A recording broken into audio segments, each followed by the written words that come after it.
Hello everyone, welcome back to Ponderosa Garden Adventures. We are on day 5 of the big front yard project and the final day. As you can see, it's bright sun out here. We are no longer getting the early morning overcast. And why do we are so important to us? Well, this is the east side of the property. I am facing directly east into the rising sun right now.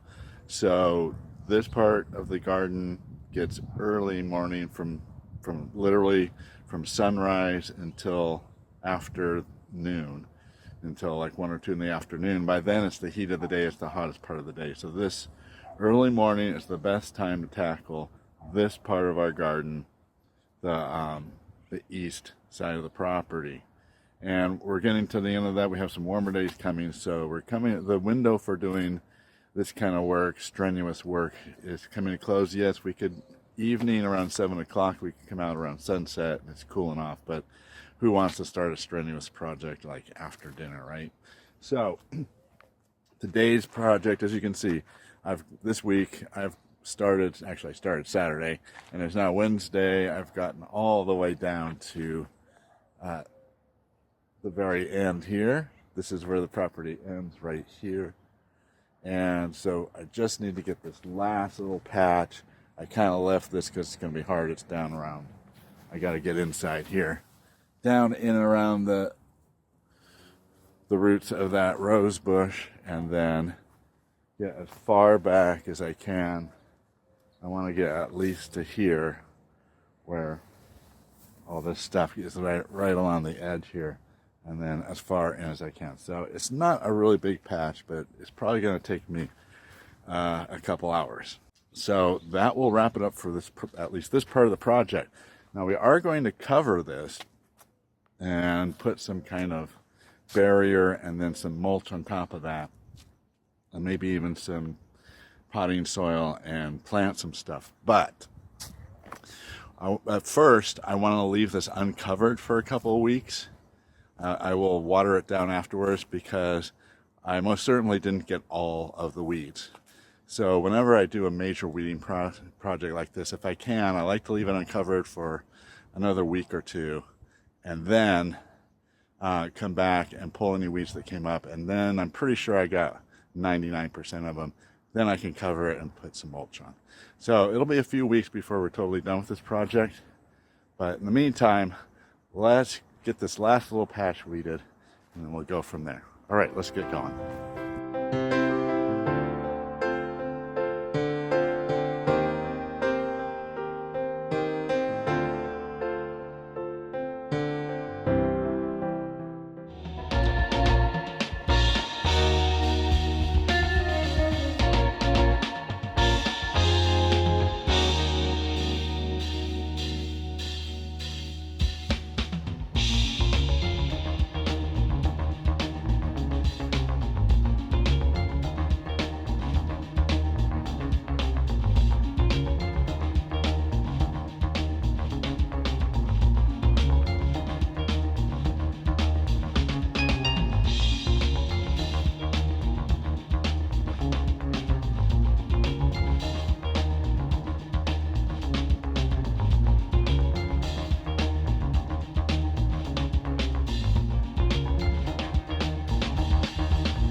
I am done for the day, and actually I am done for the week. I have finished the project as we set out. Cleared the weeds all the way from the sidewalk back to the fence line, and then all the way down across the front of the yard.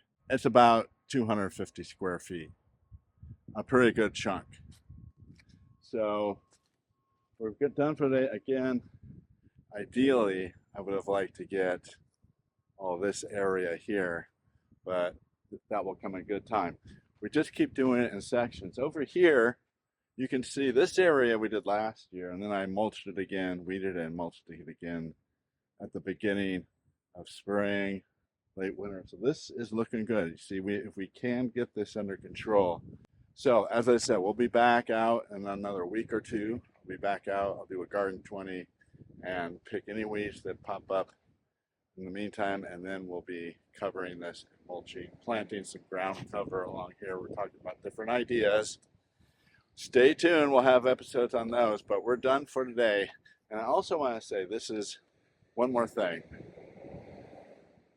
So I wanted to leave you with just one more thought about gardening. You know, this took me 5 days, every day out here for a couple, 3 hours. That's a lot of work. And when I first started out doing this project, it was pretty daunting.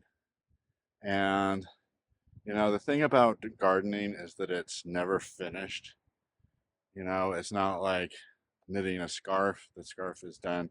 The garden is a living, breathing organism. It's growing and changing all the time. Never the same 2 days in a row. And so it's easy to get carried away and keep going on because the gardening's never finished. The garden's never done. The gardening is never finished. So I find that it helps to set limits, sort of set a limit to what I'm going to do that day, either time-wise, I'm going to work up till 12 o'clock, or just say I'm just going to, you know, get from here over to here today and then stop there. Set some limits, break it into chunks. It'll make it seem more manageable and not like you have this huge, unbelievable project. We have put this off for a very long time just for that reason, because we knew this was going to be a lot of work. And this week we got a window of opportunity with the weather being about 10 degrees cooler than normal for this time of year, and this the time available. So that's how you do it. You got to manage your time when you're doing gardening, because there's always more to do. Leave us a comment below if you have any thoughts. Give us a thumbs up if you like this video. Hit the subscribe button if you want to see more episodes. We're going to be cranking them out this summer, so stay tuned for more Ponderosa Garden Adventures. We'll see you next time.